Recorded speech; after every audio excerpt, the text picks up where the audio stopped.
కాంగ్రెస్ పార్టీకి వ్యవస్థలపై నమ్మకం లేదన్నటువంటి ఉత్తమ్ కుమార్ రెడ్డి గారి ఉత్తమ మాటలను తీవ్రంగా గర్హిస్తూ ఉన్నాం, ఖండిస్తూ ఉన్నాం.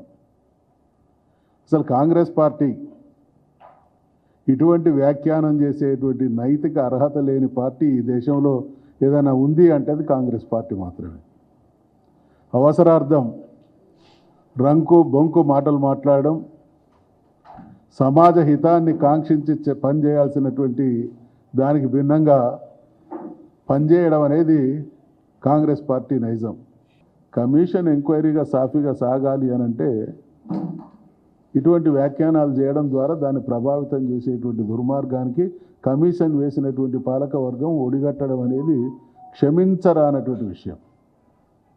కమిషన్ ఫైండింగ్స్ ఏందో తెలియకముందే కమిషన్ నివేదిక ఇచ్చినటువంటి మరుక్షణం నుండి చిలువలు పలువలుగా మాట్లాడుతూ ఉన్నారు.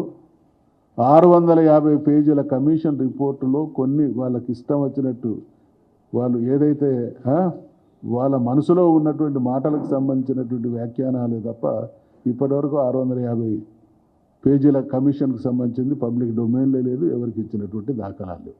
ఈ దేశంలో వ్యవస్థలను భ్రష్టు పట్టించడానికి పరాకాష్ట దేశంలో ఎమర్జెన్సీ విధించడం, రాజ్యాంగబద్ధంగా అధికారం అప్పగిస్తే రాజ్యాంగపరమైనటువంటి ప్రాథమిక హక్కులు కూడా లేనటువంటి దయనీయమైనటువంటి దుస్థితి కాంగ్రెస్ ప్రభుత్వం ఇందిరాగాంధీ హయాంలో జరిగినటువంటి సంఘటన. దానికి బాధ్యత కాంగ్రెస్ పార్టీ.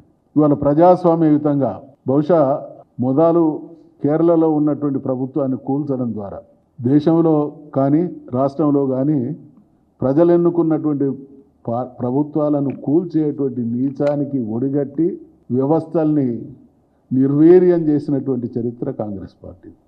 1984లో ఇదే మన ఉమ్మడి రాష్ట్రంగా ఉన్నప్పుడు ఇక్కడ ఉన్నటువంటి ఒక నాయకుడికి మెజార్టీ ఉంటే మెజార్టీ లేని నాయకుని చేత ద్రోహం చేయించి ఈ రాష్ట్రంలో అరాచకాన్ని సృష్టించింది కాంగ్రెస్ పార్టీ.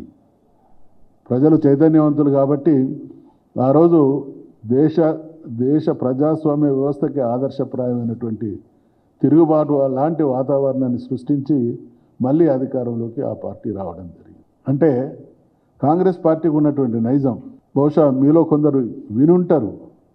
ఒకానొక సందర్భంలో ఇందిరే ఇండియా, ఇండియానే ఇందిరా అనేటువంటి స్థితి. ఇది వ్యవస్థను భ్రష్టు పట్టించడం కాదా?